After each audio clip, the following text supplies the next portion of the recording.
La parole à Nathalie Goulet pour le groupe UDI-UC. Monsieur le Président, Mesdames, Messieurs les ministres, mes chers collègues, ma question s'adresse à Madame le garde des Sceaux.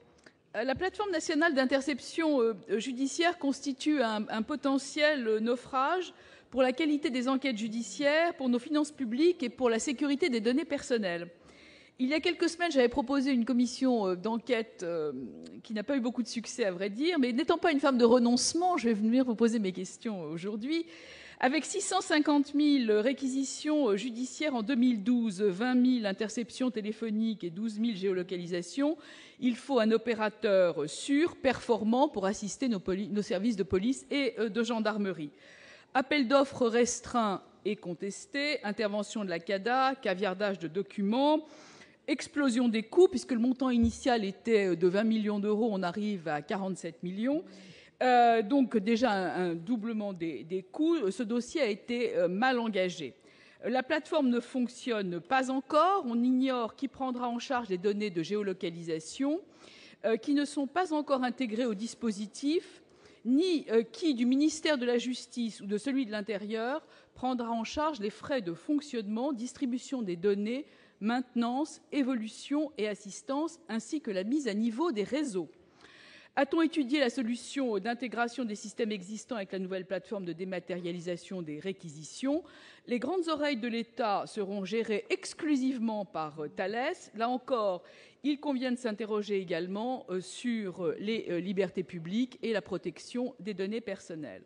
Évitons de répéter les erreurs du dossier EcoMove ou du logiciel Louvois.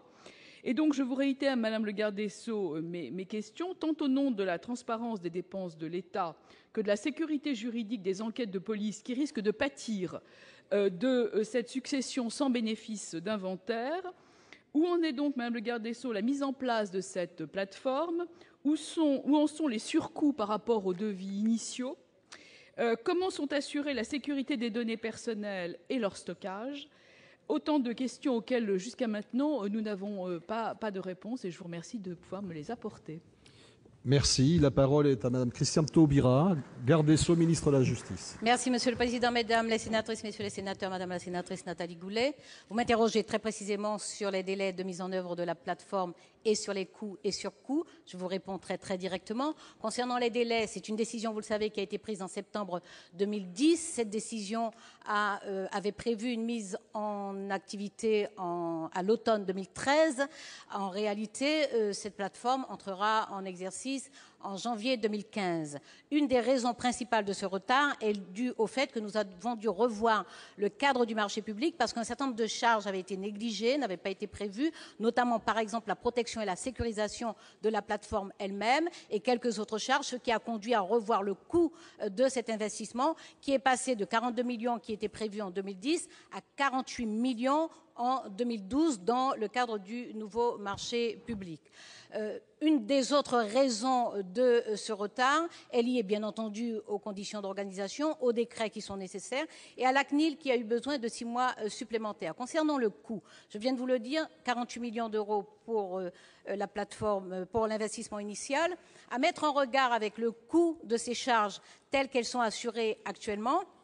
Elles étaient de 25 millions d'euros en 2006, elles sont montées à 30 millions d'euros en 2012 et à 43 millions d'euros entre 2013, ce qui témoigne de la montée en charge du recours à ces interceptions, qui sont nécessaires et même indispensables pour des enquêtes, mais évidemment qui doivent être constituées, effectuées dans un cadre juridique stable.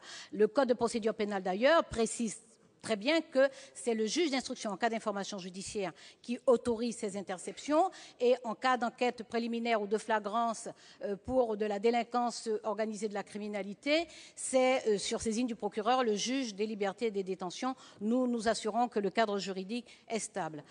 Vous m'avez interrogé sur les délais et sur les coûts, mais dans votre intervention, vous avez évoqué une question importante, c'est celle des libertés.